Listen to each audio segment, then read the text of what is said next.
আক্কু, আবার তুই কিসের পেপারস নিয়ে এসেছিস? ওই চাকরি।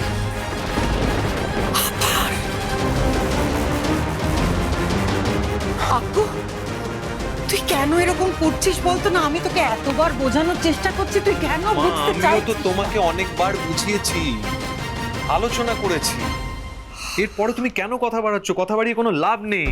এইসব নিয়ে এমনিতেই ভাবতে ভাবতে আমাদের জীবনটা কেটে যাচ্ছে।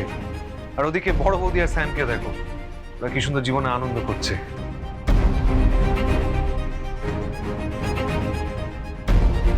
মা দেখো, এই অবস্থায় এর মধ্যে একটা চাকরি পেয়েছি, মোটা টাকার মাইনে পাবো, অ্যাপ্রিশিয়েট দ্যাট। এমনি তো আমি এখন জীবনে আনন্দ করতে চাই। After all, I'm free now. বাবা, এই পেপারগুলো তোমার সাইন করে দিলেই হয়ে যাবে। আক্কু, বাবা বলছি এই ধরো প্লিজ।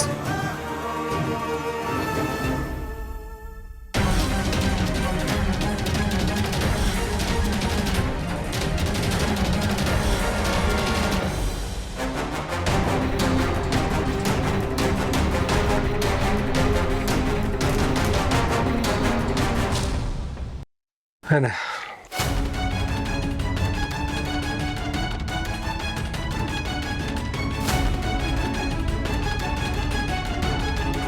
আর এই পেপারগুলো আমি আনিয়ে নিয়েছি। এটা আবার কিসের পেপার? Divorce paper.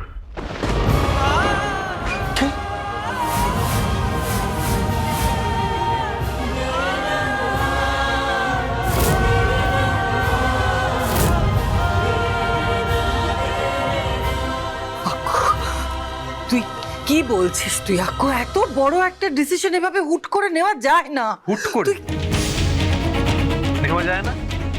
আচ্ছা, আমার জীবনের সব থেকে ইম্পর্টেন্ট ডিসিশন এই রাঙামাটির সঙ্গে আমার বিয়ে হওয়াটা, সেটা তুমি হুট করে নাও। তোমার দিদি দিদি তুমি ফোর্স করো নি বিয়েটা করতে।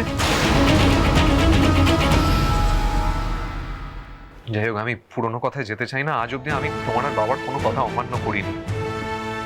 এখানেও আমি তোমার সিদ্ধান্তটা মেনে নিয়েছিলাম মা। আস্তে আস্তে তো আমি এটা বিশ্বাসও করতে আরম্ভ করেছিলাম যে রাঙামাটিকে নিয়ে আমি সত্যি সুখে থাকবো।